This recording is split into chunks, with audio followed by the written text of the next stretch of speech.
helping you on and off the bus, checking your tickets, and she even sells discount attraction tickets.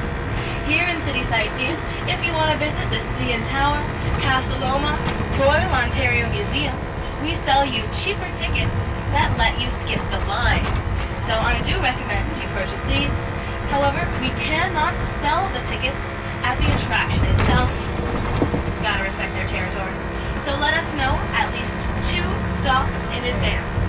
For example, if you want to visit Castle Loma at our stop number 7, let us know by stop number 5. So Caroline has time to sell you the tickets, Castle Loma and Castle Loma. So Caroline, when you have a moment, if you wouldn't mind selling some Castle Loma tickets. Now, with that being said, I think we can continue on with our tour. Now, on your left-hand side, we have the base of the Aura condominium. You'll see a bank and a restaurant. A lot of the condos here in Toronto do have retail spaces. However, Aura is the tallest residential building in Canada. Now, we are approaching stop 2 for Yonge and Carleton. Was anyone looking to hop off for the shortest tour in Toronto history? No? Alright, we're all good on top.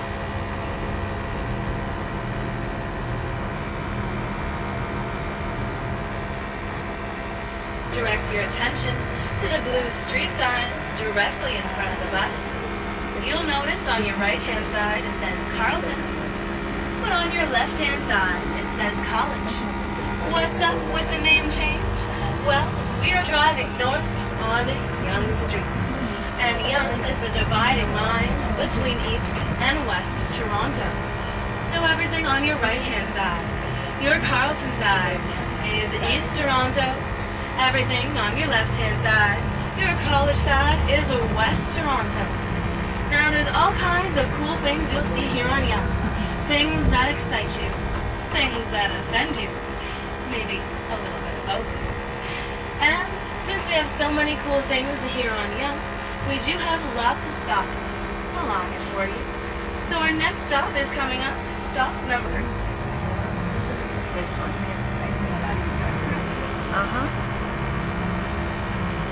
Now, my friends, you might be wondering, what's at stop number 3?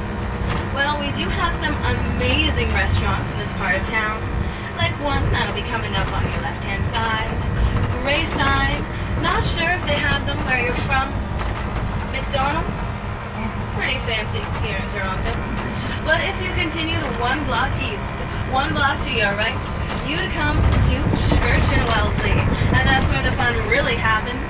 Because Church and Wellesley is the heart of Toronto's LGBTQ+ community, which, in case you're wondering, stands for lesbian, gay, bisexual, transgender, two-spirit, queer, questioning, and asexual.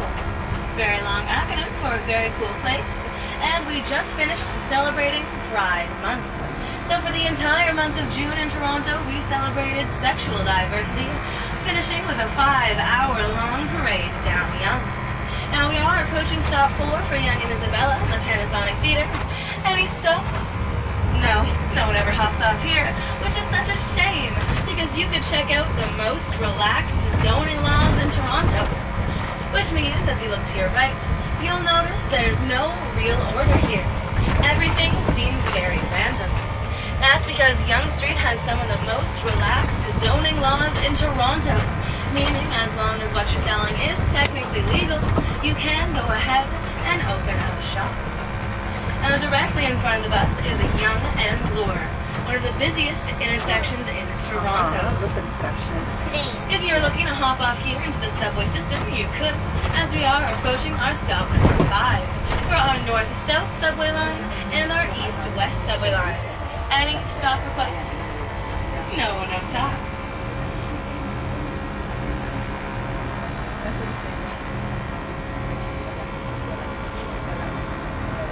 Arch rivals, Starbucks and Tim Hortons.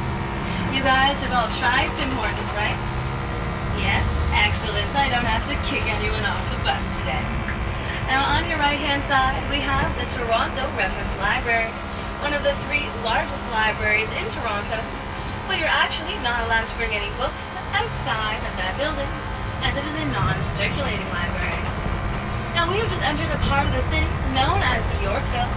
If you look to your right, you'll see the Town Hall Square, where the town hall of Yorkville used to stand until it burnt down. Very sad, because to your right is the Yorkville Fire Station. Always been right next door. Now, Yorkville today is a very fancy area.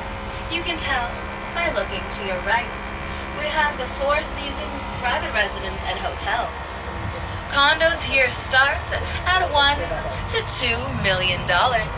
But the real prize is all the way up at the top, the 55th floor, the penthouse suite, which broke real estate records across Canada when it sold for $28 million.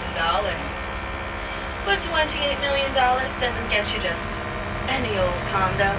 You get a private elevator, so you don't have to associate with the riffraff who only paid $5 million for their condo. Now we're driving along Yorkville Avenue within the Yorkville neighborhood. And as you look to your left and to your right, you may see some names you recognize, but not too many, because Yorkville Avenue is home to more independently owned boutiques, restaurants, and cafes. But if you're craving those big brand names you know and love, like Gucci, Prada, Chanel, Tiffany's, you'd go 2 blocks left, 2 blocks south, and you'd be along Bloor Street. And Bloor Street in the Yorkville neighborhood is known as the Mink Mile. Very similar to Fifth Avenue in New York, it's where we have all our major high-end stores. And although Yorkville is quite the high-end area today, that was not always the case. In the 60s and 70s, Yorkville was the capital of the counterculture movement, meaning that this is where all the hippies of Toronto were hanging out. But when the city of Toronto installed that east-west subway line along Bloor that caused property taxes to go up, the hippies moved out and the high-end stores moved in, making this some of the most expensive retail and residential property in the city. Now, if you're looking to explore Yorkville, the Mink Mile, or our first stop for the Royal Ontario Museum, we are approaching our stop number 6.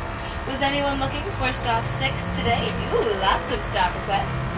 So just hold on tight, and we'll drop you off. If you're walking around Yorkville later on, a great restaurant is to your right, Morton's Steakhouse. My father swears it's the best filet mignon he's ever had, but you're not allowed in there unless you're dressed to impress. You do have to follow a very strict dress code. All right, my friend.